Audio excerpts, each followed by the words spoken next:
Hello everyone, welcome back to my YouTube channel Study About Hearing Impairment. I am Deepa Singh. I hope you all are very well. So जो आज के हमारी video होने वाली है वो है course 9 content and methodology of teaching science and mathematics. इस पेपर की यूनिट 2 डिस्कस करेंगे जिसका नाम है educational implications of hearing impairment for organisation of the classroom. इस यूनिट की 2.3 सबसे ज़्यादा इम्पोर्टेंट है। इस पॉइंट के पेपर में आने के भी काफ़ी चांसेस हैं, तो इसलिए मैं पहले 2.3 ही डिस्कस करूँगी। तो 2.3 है हमारे adaptation, accommodation and modification is science and mathematics. इस पॉइंट को स्टार्ट करने से पहले इसके बारे में थोड़ा इंट्रोडक्शन पढ़ते हैं। अनुकूलन सीखने के माहौल, उपलब्ध उपकरण या छात्र द्वारा असाइनमेंट मूल्यांकन कैसे पूरा किया जाता है में किए गए परिवर्तन और संशोधन सामग्री और कौशल में परिवर्तन है जिनसे छात्रों को मास्टर करने की उम्मीद की जाती है। आवास एक ऐसा शब्द है जिसे अक्सर अनुकूलन शब्द के साथ एकांतर रूप से प्रयोग किया जाता है। कि जो अडेप्टेशन है, अडेप्टेशन सीखने के माहौल को ध्यान में रखते हुए, उपलब्ध उपकरण को ध्यान में रखते हुए, छात्रों द्वारा जो भी आप वर्क कर रहे हो और उस चीज़ का जो भी आप उस वर्क का मूल्यांकन कर रहे हो उस चीज़ को ध्यान में रखते हुए अडेप्टेशन किया जाता है।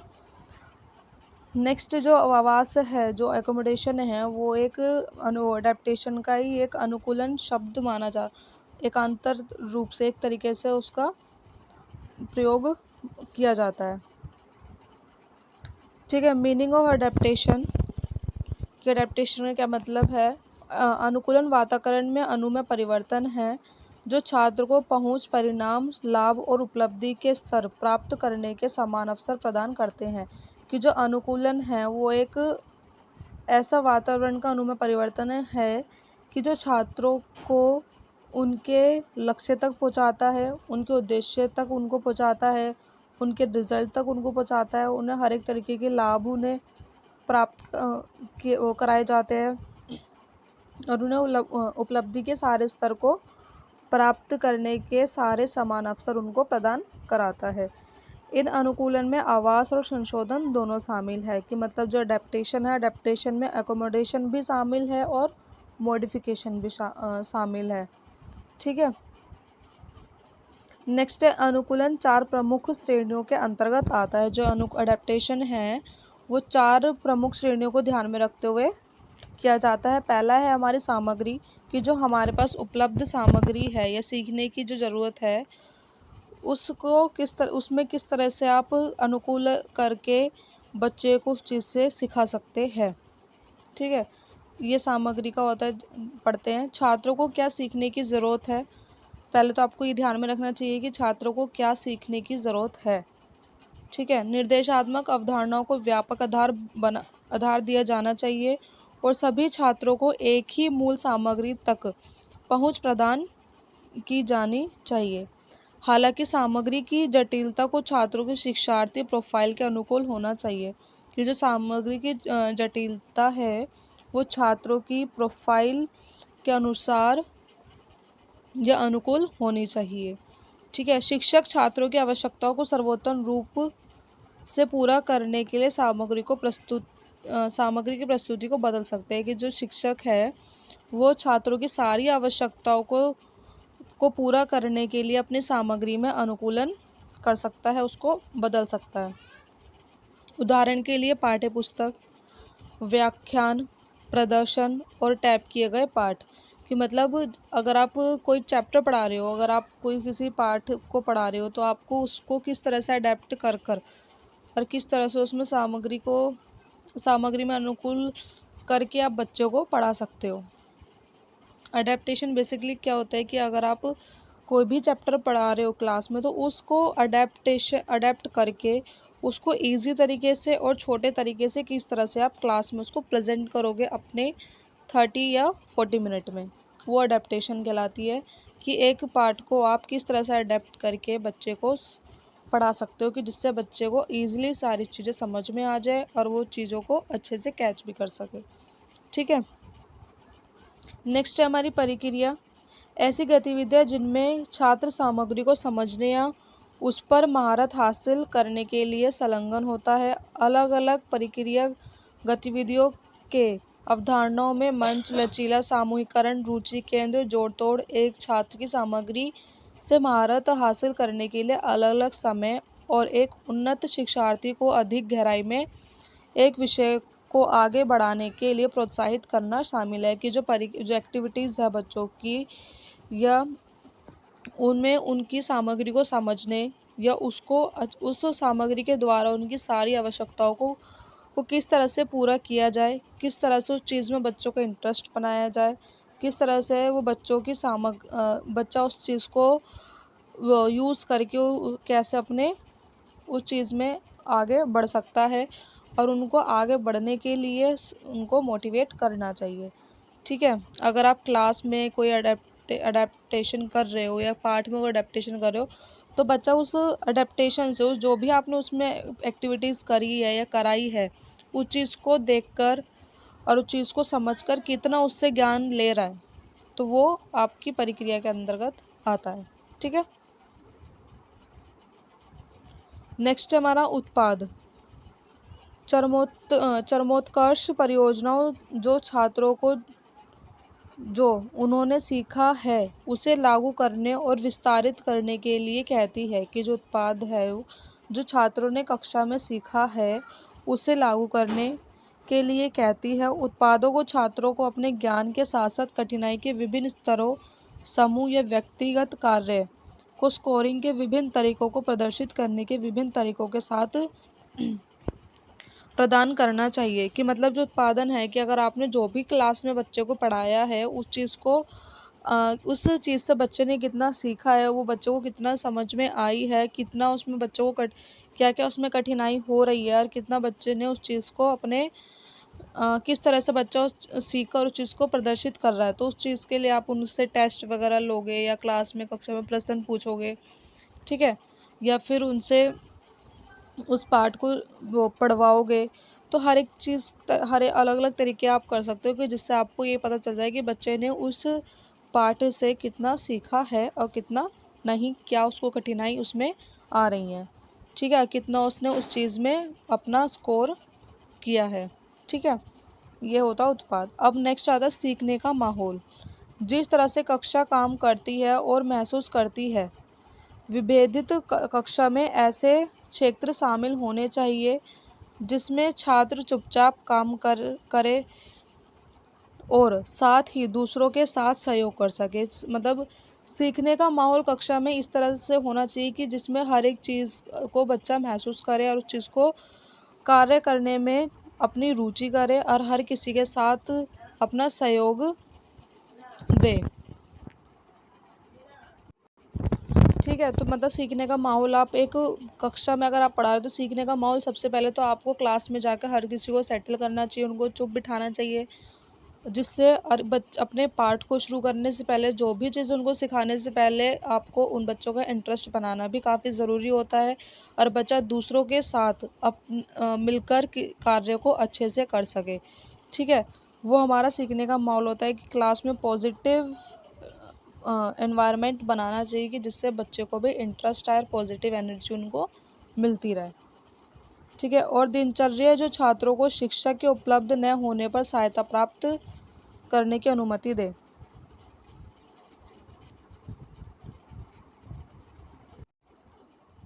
नेक्स्ट है हमारा आवास, मतलब एकोमोडेशन।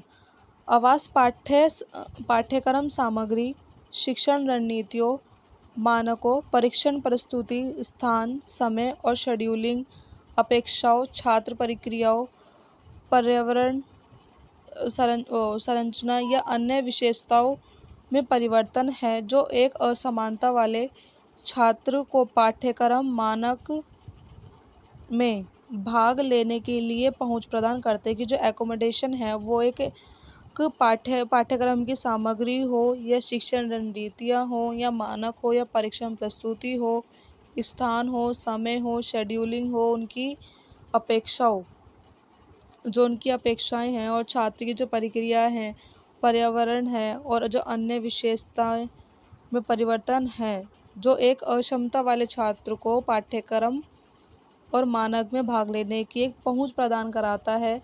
ठीक है। परीक्षण जो मूल रूप से पाठ्यक्रम मानक परीक्षण के मानक या अपेक्षाओं को परिवर्तित या कम नहीं करती। कि जो परीक्षण जो मूल रूप से पाठ्यक्रम मानक और परीक्षण के मानक या अपेक्षाओं को परिवर्तित या कम नहीं करती। जो अगर आप खाली परीक्षा लेते हैं बच्चे की या कुछ भी कोई टेस्ट लेते हैं तो वो सारी चीज़ों की उनकी अपेक्षाओं की उनकी हर एक चीज़ को परिवर्तित नहीं करती और ना ही उस पर उसको कम नहीं करती। ठीक है। नेक्स्ट है हमारा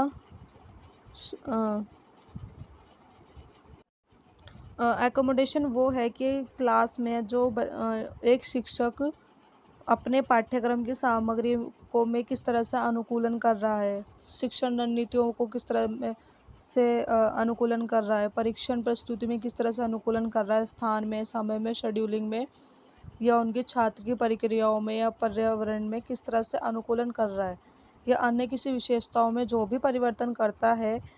तो जो अक्षमता वाले बच्चे होते हैं वो अक्षमता वाले बच्चे उस चीज़ को मतलब उस पाठ को और उस चीज़ को कितना उस चीज़ से सीख रहे हैं और कितना उससे ज्ञान ले रहे हैं या कितना उस चीज़ तक पहुंच पा रहे हैं। तो उस चीज़ को ध्यान में रखते हुए वो मतलब उन बच्चों को उस चीज़ तक पहुंचाता है कि जो भी उन टीचर जो भी अडेप्टेशन करता है तो जो बच्चे होते हैं वो कितना उस चीज़ को समझ रहे हैं, कितना उस चीज़ से सीख रहे हैं। और उससे मतलब उस चीज़ से बच्चे का पता चलता है कि बच्चा कितना इस चीज़ से हमारे अडेप्टेशन से कितना समझ रहा है। जो भी हमने अडेप्टेशन करी है, चाहे वो पाठ्य सामग्री में हो, चाहे वो शिक्षण रणनीतियों में हो, चाहे पर्यावरण में हो, तो बच्चा इस चीज़ में भाग लेने पॉजिटिवली उस चीज़ में कितना अपने आप को दिखा रहा है, प्रदर्शित कर रहा है, वो हमारी आवाज़ कहलाती है। कि कितना उस चीज़ में अपनी कक्षा में पार्टिसिपेट ले रहा है हर एक चीज़ में, तो वो एक तरीके की आवाज़ कहलाती है। ठीक है। नेक्स्ट है संशोधन पाठ्यक्रम सामग्री, शिक्षण रणनीतियों, मानकों, परीक्षण प्रस्तुति, स्थान, समय, शेड्यूलिंग, अपेक्षाओं, छात्र प्रक्रियाओं, पर्यावरण संरचना, अन्य विशेषताओं में परिवर्तन है जो एक अक्षमता वाले छात्र को पाठ्यक्रम मानक में भाग लेने के लिए पहुंच प्रदान करने, और परीक्षण जो मूल रूप से पाठ्यक्रम मानक परीक्षण के मानक या अपेक्षाओं को बदलता है या कम करता है। कि जो मॉडिफिकेशन जो होता है वो बच्चा मॉडिफिकेशन किस तरह से पाठ्य सामग्री को मॉडिफाई किया गया है, किस तरह से शिक्षण रणनीतियों को मॉडिफाई किया गया है, तो सारी चीज़ों को ध्यान में रखते हुए जो शिक्षक है वो अपनी हर एक गतिविधि में किस तरह से अनुकूल कर रहा है या किस तरह से उस चीज़ को बदल रहा है। तो वो चीज़ को मॉडिफाई करना, तो किस तरह से वो चीज़ों को मॉडिफाई करता है, तो वो पहचानता है। कि जो निम्न प्रकार के पाठ्यक्रम अनुकूलन हैं उन्हें उदाहरणों के साथ नीचे सूचीबद्ध को किया गया है। कि मतलब जो मॉडिफिकेशन है वो अलग अलग तरीके से किया जा सकता है और किस तरह से कैसे कैसे मॉडिफिकेशन किया जा सकता है वो हम सारा पढ़ेंगे। ठीक है। पहला है मात्रा। कि किसी चीज़ में भी अगर आप चाहे पाठ को पढ़ा रहे हो या किसी भी चीज़ को अडेप्ट कर रहे हो, किसी चीज़ में भी अडेप्टेशन कर रहे हो, तो उसकी मात्रा को सबसे पहले ध्यान में रखना चाहिए। ठीक है। सीखने के लिए वस्तु की संख्या और पूर्ण करने के लिए गतिविधियों की संख्या या पूर्ण करने के लिए गतिविधियों की संख्या को अनुकूलित करें। कि मतलब मात्रा पहले जो सीखने की वस्तुएं हैं या और सीखने की वस्तुओं की संख्या और उनको पूरा करने के लिए जो भी गतिविधियां हैं उस चीज़ को ध्यान में रखते हुए चीज़ों में अडेप्टेशन किया जाना चाहिए। जैसे परीक्षण उत्तरों के लिए स्कैन शीट्स का उपयोग का कम या सीमित करना। कि जो परीक्षण उत्तरों के लिए स्कैन शीट्स जो होती है उनका उपयोग कम करना। ठीक है। सौंपे गए कार्यों के लिए मुद्दों की संख्या कम करना। कि जो भी आप बच्चे को काम दे रहे हो उस चीज़ में उनको ज़्यादा से ज़्यादा काम ना दे, थोड़ा ही काम दे जिससे बच्चा उस चीज़ को अच्छे से कर सके। ठीक है। टॉपिक्स को कम कर देना। नकल की मात्रा कम करें। कि मतलब जो बच्चा ऐसा उसको ऐसा कार्य दे कि बच्चा उस चीज़ को किसी और के उससे नकल ना करें। समस्याओं की संख्या कम करना, कि जो भी समस्याएं आ रही है उसको कम करना। किसी भी समय शुरू की गई अवधारणा और अपेक्षाओं की संख्या कम करें, कि आप ये नहीं हो कि किसी भी टाइम बच्चों को पढ़ाने लग जाओ, किसी भी टाइम कोई सा भी चीज़ को पढ़ाने लग जाओ क्लास में, तो बच्चे का उस तरह से इंटरेस्ट नहीं बन पाता, तो उस चीज़ को भी थोड़ा कम किया जाए। छात्रों द्वारा एक बार में सीखे जाने वाले शब्दों की संख्या कम करें, कि छात्रों को सिर्फ कुछ ही वर्ड्स पढ़ाएं, कि जिससे बच्चा इतने सारे वर्ड्स ना पढ़ाए कि जो सारे ही वर्ड्स को वो ध्यान में रख ही ना पाए। उसको लिमिटेड वर्ड्स पढ़ाओ कि जिससे बच्चे के वो ध्यान में भी रहे, बच्चा उन चीज़ों से, उन वर्ड से ज़्यादा से ज़्यादा उन्हें सीख सके, उनको ध्यान में रखे, उनको याद में रखे। ठीक है। कार्यों की लंबाई कम करें, मतलब जो भी आप काम दे रहे हो उसको ज़्यादा लंबा काम नहीं देना चाहिए, बच्चे को थोड़ा ही काम दो, पर ऐसा दो कि वो हर एक उस काम से वो सारी चीज़ों को कर सके। ज़्यादा लंबा काम नहीं देना कि 3-4 पेज का काम दे दो, 1-2 पेज का सिर्फ काम दे देना चाहिए। छात्रों को प्रत्येक अध्याय से 2 या 3 अवधारणाएं सीखने को कहें, कि छात्रों को सिर्फ, अगर आप एक पार्ट पढ़ा रहे हो तो उससे सिर्फ 2 या 3 अवधारणाओं को सीखने के लिए कहे, या पढ़ने के लिए कहे, या जो भी आप घर के लिए काम देते हो तो उसमें सिर्फ 2 या 3 अवधारणाओं को ही दे, 2-3 टॉपिक्स को ही दे, कि जिससे बच्चा ईजिली उसको कर ला सके और उस चीज़ को पढ़ भी सके और उससे समझ भी सके। ठीक है। ये होती है हमारा मात्रा में अनुकूलन, कि बच्चे पे किसी भी तरह का बोझ ना डाले, ना काम का बोझ उस पर डाले, ना उस पर समय का बोझ उस पर डाले, ना उसको ज़्यादा लंबे समय तक पढ़ाई की एक टाइम पर आकर, क्योंकि अगर आप ज़्यादा लंबे समय तक आप भी पढ़ते हैं या हम भी किसी को पढ़ाते हैं तो आप बच्चों का इंटरेस्ट ख़त्म होना शुरू हो जाता है। ठीक है। अब उनको इतना लंबा कार्य ना दे कि जिससे बच्चे का उसमें इंटरेस्ट ही ना बने और बच्चा उसको कर ही ना पाए। ठीक है। नेक्स्ट है समय, कि अपने समय को किस तरह से मॉडिफाई कर सकते हो, किस तरह से उसमें अडेप्टेशन कर सकते हो। सीखने के कार्य पूरा करने या परीक्षण के लिए आवंटित और अनुमत समय को अनुकूलित करें, कि जो भी आप सीखने के कार्य हो या जो परीक्षण हो, उस चीज़ का जो भी आप समय दे रहे हो उस चीज़ में भी आप अडेप्टेशन किस तरह से कर सकते हैं, करनी चाहिए। ठीक है।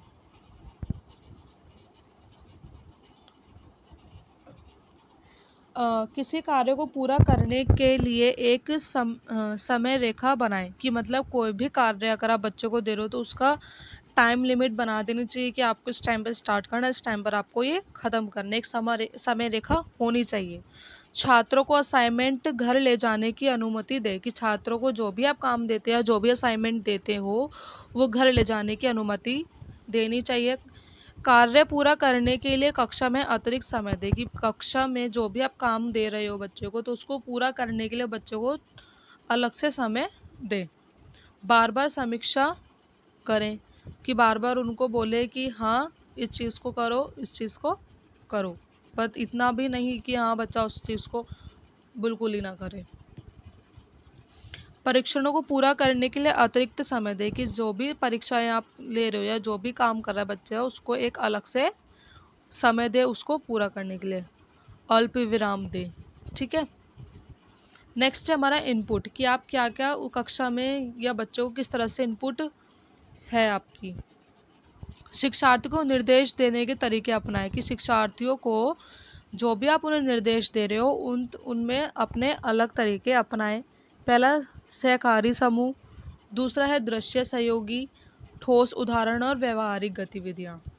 ठीक है। सहकारी समूह की मतलब बच्चों को इस तरह से ग्रुप में आप उनको गाइडेंस दे सकते हो। ठीक है। दृश्य सहयोग मतलब किसी चीज़ को दिखाकर, या कोई आप ठोस उदाहरण दे सकते हो। ठीक है। और उनके व्यवहारिक गतिविधियाँ जो भी उनकी बिहेवियरल एक्टिविटीज़ है उनको आप उनमें आप अडेप्टेशन कर सकते हो। ठीक है। नेक्स्ट है हमारी कठिनाइयाँ, कि किन किन चीज़ों की जिसमें भी आपको कठिनाइयाँ आती हैं या बच्चों को आती है उसको किस तरह से आप अनुकूलन कर सकते हो। ठीक है। कौशल स्तर, समस्या प्रकार या नियमों के अनुकूलित करें, कि छात्र किस तरह से काम कर सकता है, कि जो कौशल स्तर और उनकी समस्या के प्रकार और नियमों को अनुकूलित करे, कि बच्चा कैसे उस काम को कर सकता है बिना किसी समस्या के पहले गणित की समस्याओं के लिए कैलकुलेटर की, अगर आप गणित का कोई टॉपिक पढ़ा रहे हो तो उसकी जो भी समस्याएं हैं उसके लिए आप कैलकुलेटर बनाएं। ठीक है, कार्य दिशाओं को सरल बनाएं, जो भी आप कार्य दे रहे हो उसको थोड़ा सरल तरीके से उसको दे। रिक्त स्थान के साथ बाह्य रेखा, मतलब जो भी आप रिक्त स्थान दे रहे हो उसके साथ आपको ऑप्शन दे दे कि जिससे बच्चों को कठिनाइयाँ ना हो। ठीक है, वर्ड बैंक कि मतलब वर्ड बैंक वही कि रिक्त स्थान दे रहे हो तो वर्ड बैंक आपको देना चाहिए कि वर्ड्स आपको देने चाहिए कि इनमें से कौन सा यहाँ पर आएगा। ठीक है, छात्रों को उत्तर खोजने में मदद करने के लिए पृष्ठ संख्या और पैराग्राफ प्रदान करें कि छात्रों को आप जो भी कोई उत्तर खोजने के लिए देते हो तो उनकी मदद करने के लिए उनको या तो पृष्ठ संख्या पेज नंबर बता दो या फिर उसको वो वाला पैराग्राफ बता दो कि हाँ इस वाले पैराग्राफ में से है, आप इसमें से ढूंढो कि इसमें कहाँ से कहाँ तक वो आंसर होगा। ठीक है, व्याख्यान के दौरान संदर्भ के लिए हेडआउट्स को क्रमित वो क्रमांकित करें कि मतलब जो भी आप पढ़ा रहे हो व्याख्या करो किसी भी चीज़ की तो उसके संदर्भ में बच्चों को उसकी हेडआउट्स मतलब उस चीज़ को हाईलाइट करने की या उस चीज़ को नंबर डालने के लिए बोलें। आगम रूप से प्रमुख अवधारणाओं और शब्दावली के साथ एक अध्ययन गाइड की आपूर्ति करें कि मतलब आप जो भी अवधारणाएं या जो भी अध्ययन करा रहे हो, जो भी शब्द आप शब्दावली दे रहे हो उस पाठ की, तो उस चीज़ के लिए आप बच्चे को पूरी तरह से गाइड करें। वैकल्पिक परीक्षण दें, परीक्षणों को भिन्न प्रारूप की जो भी आप परीक्षा ले रहे हो उसका अलग अलग प्रारूप में अनुकूलन कर सकते हैं। वर्तनी की सामग्री से अलग तरीके ग्रेडिंग करना कि मतलब जो भी बच्चा काम कर रहा हो उसको अलग तरीके से ग्रेड करना। ओपन बुक टेस्ट आप ले सकते हो उनका। शिक्षार्थियों की आवश्यकताओं को समायोजित करने के लिए नियम बदलें कि मतलब शिक्षार्थियों की जो भी आवश्यकता है उनको समायोजित करने के लिए अपने नियम को बदलें। ठीक है, छात्रों को पढ़ने के लिए प्रेरित करने के लिए अच्छा रुचि और निम्न स्तर की पुस्तकों का उपयोग करना कि मतलब छात्रों को पढ़ने के लिए और उनको मोटिवेट करने के लिए, उनका इंटरेस्ट बनाने के लिए और उनको एक अलग स्तर तक पहुंचाने के लिए अलग अलग पुस्तकों का उपयोग करना। ठीक है, अब आता है आपका आउटपुट। अनुकूलित करें कि छात्र निर्देश का जवाब कैसे दे सकता है, जैसे मौखिक, नाम लिखित प्रक्रिया, संचार पुस्तक, विद्यार्थी को व्यवहारिक सामग्री के साथ ज्ञान दिखाने की अनुमति। ठीक है,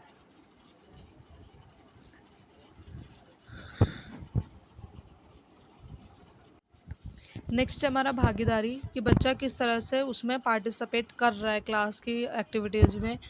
उस सीमा को अनुकूलित करें जिसमें एक शिक्षार्थी कार्य में सक्रिय रूप से शामिल है कि उस चीज़ को में अडेप्टेशन करे कि जिसमें बच्चा अपना सक्रिय रूप से भागीदारी दे सके। छात्र से उस किताब के पन्ने पलटने को कहें जिसे शिक्षक पढ़ रहा है। छात्रों को जो भी आप क्लास में कक्षा में पढ़ रहे हो उस चीज़ को बच्चे से बोले कि हाँ आप ये वाला पेज बदलो कि अब इस टॉपिक को हम पढ़ रहे हैं। भूगोल में ग्लोब को पकड़े कि मतलब आप भूगोल को कोई चैप्टर पढ़ा रहे हो तो उसमें ग्लोब वगैरह आप दिखा सकते हो। ठीक है, एक टाइप की हुई कहानी सुने जबकि अन्य जोर से पढ़ने में लगे हो कि मतलब एक टैप रिकॉर्ड की हुई कहानी को सुनाए जबकि बच्चा ज़ोर से पढ़ेगा तो उससे वो ज़्यादा उस चीज़ में पार्टिसिपेट करेगा, एक्टिवली रहेगा। ठीक है, मानचित्र को रंगीन करें जबकि अन्य छात्र मानचित्र को लेबल करते हैं कि मानचित्र को थोड़ा कलरफुल बनाना चाहिए कि जिससे बच्चा अच्छी तरह से समझ ले। ठीक है, प्रस्तुत की गई अवधारणाओं की पत्रिकाओं में संबंधित चित्र खोजें जबकि अन्य शोध जानकारी के लिए संसाधन सामग्री का उपयोग करें कि मतलब प्रस्तुत की गई जो भी आप अवधारणाएं प्रस्तुत कर रहे हो तो उन चीज़ में चित्र खोजें और अन्य जो जानकारी है उस चीज़ के लिए उनकी संसाधन जो भी सामग्री लगती है उसका उपयोग करें। कुछ शिक्षार्थी अवधारणाओं पर चर्चा करेंगे जबकि अन्य सुदृढ़ीकरण के लिए चयनित कंप्यूटर प्रोग्राम का उपयोग करेंगे। कि मतलब जो अन्य कुछ शिक्षार्थी ऐसे होंगे कि जो अवधारणाओं पर ज़्यादा चर्चा करेंगे और कुछ ऐसे होंगे जो कंप्यूटर प्रोग्राम को पर से उनका चयन करें। ठीक है, तो ये हमारे 6 पॉइंट थे। अब मतलब आपके एक लॉन्ग क्वेश्चन के लिए आपके 6 पॉइंट काफ़ी हैं। अगर आप इतना भी आंसर लिख कर आओगे तो आपके 10 मार्क्स तो, अगर ये 10 मार्क्स में आता है तो 10 मार्क्स तो आपके पक्के हैं ही। ठीक है, और आई होप आप सभी को यहाँ तक समझ में आया होगा। और प्लीज़ मेरे चैनल को ज़्यादा से ज़्यादा सब्सक्राइब कीजिए। वीडियो पसंद आए तो लास्ट में ज़रूर एक लाइक करें। और all the best for your exam. I hope आप सभी अपने एग्ज़ाम को अच्छे से कर आएंगे। ठीक है, धन्यवाद।